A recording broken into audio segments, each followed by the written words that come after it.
learn stuff. Yeah.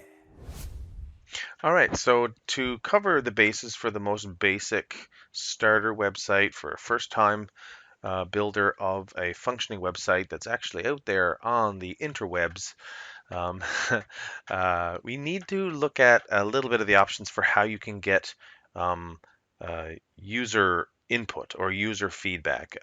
What if you wanted the user to request something or place an order or schedule an appointment or make an inquiry or um, leave a review or whatever feedback you want. And to do this, what we're going to do is add one more page because I don't really see a page that on its own is going to support that. But we're going to add one more page and we're going to say,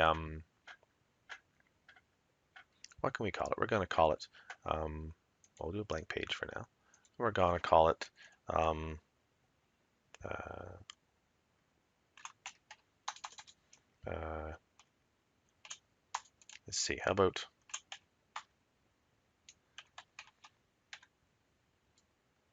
um, it's a long name for the menu. What can we call it? Bookings. There we go. We'll call it bookings for now. We can think about that later, and we'll publish it.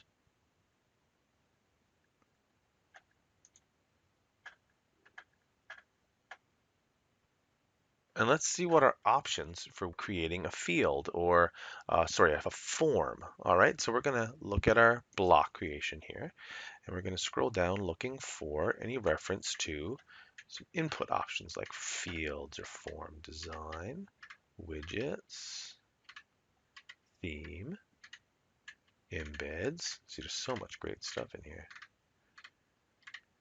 Crowd signal, earn.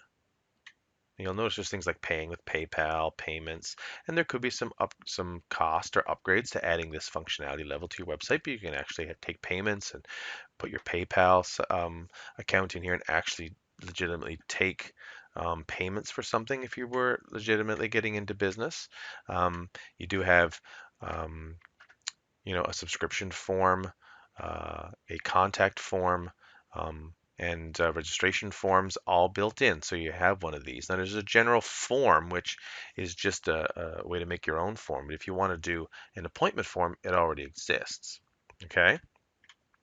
Now, obviously, if you go regular form, you're going to get this. And it's going to, again, ask you what type of form you want to put in. We're going to say an appointment form. As soon as you have to double click, it's pretty weird, like do a second click, and it creates this field or this block with all these different fields in it. Now you can edit this, edit form settings, and here you can choose the email address that you want the request to go to, a subject line that you'd get, and sort of some options related to what happens when you submit it and the message heading, et cetera, et cetera. Each one of these fields can be altered. So when you click on each field, it's like a different block within the form, and each one of these can be changed. So you can change the name. If you don't want it to be name and you want it to be something else, you could change it. If you just want it to be like phone instead of number, you can do that. If you wanted to, delete a field, you could probably do that. Remove this block. You can insert a new field and custom build your own form. It's pretty neat the different options that are available to you. Let's see if we can find this. I'm going to type in the word, is it field or form? There we go. So it's really just a set of terms to be comfortable with. The whole thing is referred to as a form, but any area that you would fill out content is called a field. So these are fields within the larger form. So once you've created this form, you can add individual blocks within it and build anything. You could have a picture in here if you wanted to, an image. You can add text or information to explain some aspect of the form. But if you wanted to add elements of the form, you type in field, and this will give you the kind of fields you can have. A text entry field, a name field, email, date picker, a phone number, website. You can even browse all and get more of them. Let's see, let's search in here, field. So you can see the kinds of things that are available to you. So you don't need to pick the whole form that we just did. You could go through the trouble of custom creating every individual field. Do you need to do that? Probably not. You could start with the basic form, and then you could add, delete, and take away your own fields. But you've got a form pre-built for you, and they can do half the work already for you. Okay? So, but a message is sort of like send me a note. Okay? So all those fields count, and you could do it um, manually, field by field. Okay? So I'm going to clear that search. So in the same place, we have things like blocks for paragraphs, like we were just using, blocks for paragraphs, blocks for images, um, all that stuff. There's area, which is interestingly under grow. It's strange that they call it grow, but they maybe just mean grow your business. I don't know if that's where their intention is, but these are all the different fields you can enter. So you can create your own form by doing each individual field separately. Checkboxes, for example, radio buttons. Um, Checkboxes are basically the option to have multiple things be turned on. Like what options do you want? Radio buttons are often one or the other. Generally speaking. And then there's all kinds of other things like phone numbers and fields. Why have these particular fields instead of just have multiple plain text fields? These are pre-done so that if the syntax is wrong, it won't accept it. So if you put letters instead of numbers into a phone number field, it won't accept it. It'll reject it, which is good because it stops you from losing a prospective customer or a contact because they filled the field out wrong. So it won't let you successfully send letters, for example. The email field wants it to take on a certain form. It should have an at button. It should have a dot com or a dot something on the end. So it's expecting a certain syntax or a certain structure. And if it doesn't get it, it'll say, there's some problems with the field. You better correct it before you press book an appointment.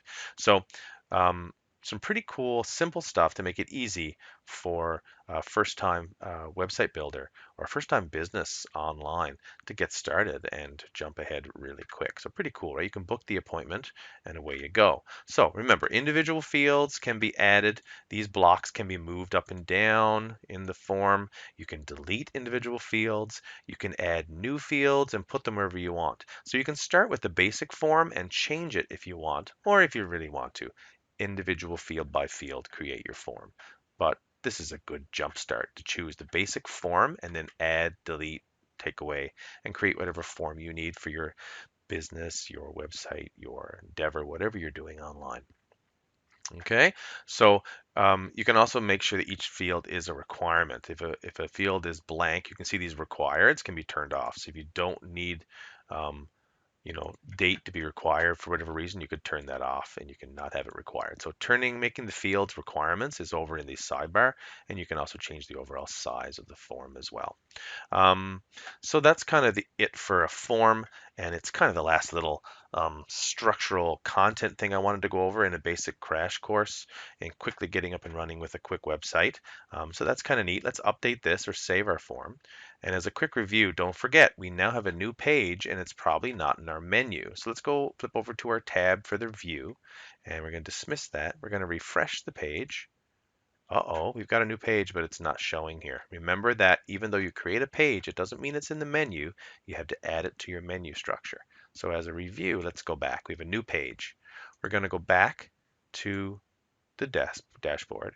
We're going to go down to our menus. Remember, our menu is under Appearance. Or choose Menus. And under Menus, you can see that I've got a primary menu. My primary menu is this one up top.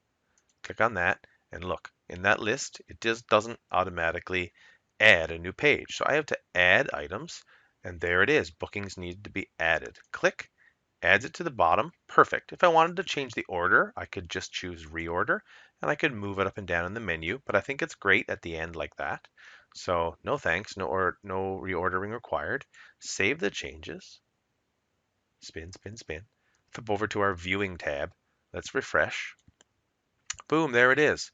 And there's our bookings field. Very cool. Fill it out and it would get emailed to the email that you chose. Remember that there was an option at the top of the field for settings, and you could choose if you wanted to change the email that the form goes to. But by default, the form's going to go to the email you use to set up your WordPress account. Remember?